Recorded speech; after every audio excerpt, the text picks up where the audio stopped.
Good morning, good afternoon, and good evening. When you're tuned in, you're with Lady Business and Give It to the People Radio, where you're going to get enlightened, enhanced, empowered, and enriched. Make sure that you always tune in to Give It to the People Radio. Good morning, everybody.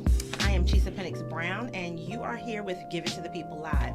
So I'm just going to start out our morning by giving you some inspiration. The holidays are here. Thanksgiving has already happened, and now it's time for you to think about what you're going to do. So I want you to think about this. This is the first day of the last month of the last decade, okay? Not the last, like it won't be another decade, but this is the end of this decade. And so when you talk about what you're going to do for the next 31 days, I want you to be intentional about it.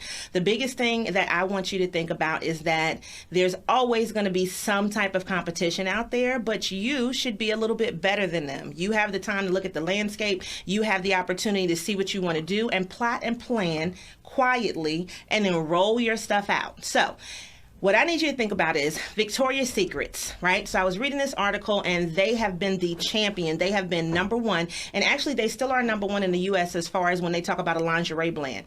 They have about 24% of the U.S. market total. However, the article that I was reading said that Rihanna came through and she crushed everybody. So when she did her Fenty Savage fashion show, the first time that she did it on television, which is, you know, how Victoria's Secrets was doing it all this year. However, Victoria's Secret stock right now is down at least 6% because Rihanna came in, and she's making over $500 billion with this brand in such a short amount of time. Now, why is that? That's what I need you to think about. So Victoria's Secret's been dominating. I'm sure some people that said that she couldn't do it. She shouldn't come in. She shouldn't do this, right? However, what did she do? She said no, because there's a lane for me, and I have my brand, and I can make it happen regardless of what was already established before me. So what I need you to understand is she took a power move. So she said, let me look at how it was already established. What can I do different, and what can I do better? And most of it came from when you talk about inclusion. So the people that did Victoria's Secrets, they originally said that what they wanted to do was keep the same way that they've been marketing, because it is a fantasy show. So when you talk about a fantasy, the man actually said, and I'm not giving names, but you can go look it up online, the man that was in charge of the Victoria Fashion Show said that essentially nobody wants to see plus size models on TV walking around doing all of that jiggling and stuff, right? But you know I'm a good old thick juicy girl, honey. Somebody want to see these things rolling around. They want to see you walking and strutting and getting your life, right? So what did Rihanna did? Rihanna not only made sure that there was a market for people, the thick juicy girls, the skinny girls, the medium sized girls, right?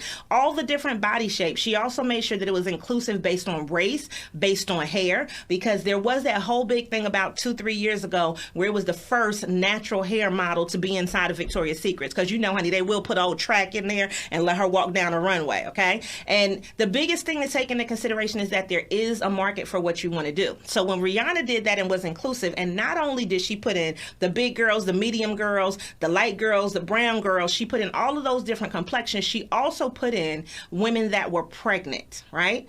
All of that just goes to show that there is a market and somebody wants to see you, and that you will have the opportunity for somebody to make room for your gifts. But if you don't put it out there, then how is anybody going to know what's going on with you? So I wanted to give you that little bit of inspiration, because you have 31 days, right, in order to do whatever you want to do for the rest of this year. And I need you to understand that just because January 1st, 2020 gets here does not mean that it's, oh my God, it's a new start, it's fresh, it's new year, new me. You the same damn person that you've been, so stop playing, all right? But I do want you to get focused, and you don't need to wait until January to get focused. You should really start today if you haven't already. So it's no more excuses, because Thanksgiving is over. If you say that you want to do New Year's resolutions, I'm not one of those New Year's resolutions people, because it seems like in 30 minutes that it's gone, okay?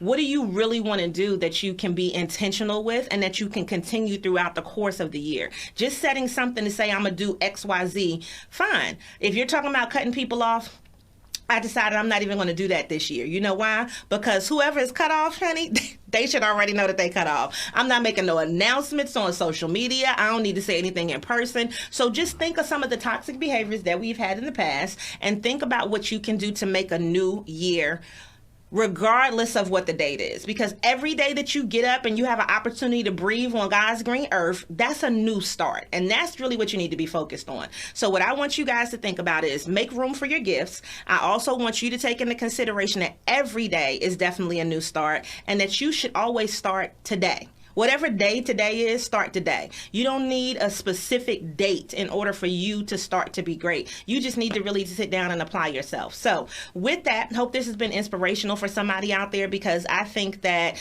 it's wonderful to come in and be a disruptor, and a disruptor in a good way, where you are just giving everybody everything that you have and they have no choice but to recognize it. So hope you've enjoyed this little message. We're going to have a great show today because I have some amazing people that are going to be on. I have Dana Daughtry, I have Shaquita Hyman, and I also have Doug Hyman. And then we're also going to show you a video that I've already done that was with Dr. Talea Walker. So we have a lot planned for you today in this 2 hours, and hopefully something throughout this 2 hours will encourage you to stay focused, to get focused, and to make sure that you give yourself the opportunity to make room for your gifts. So let's jump into this show. I'm going to go ahead and you'll see some commercials if you are watching live, and if you are listening on the podcast, then you know that you always need to show up and show out and continue to give it to the people. Thank you so much for listening to Give It to the People Radio. Make sure that you follow us online at ladybusiness.com, LadyBizness. We look forward to helping you grow, sustain, and maintain your business.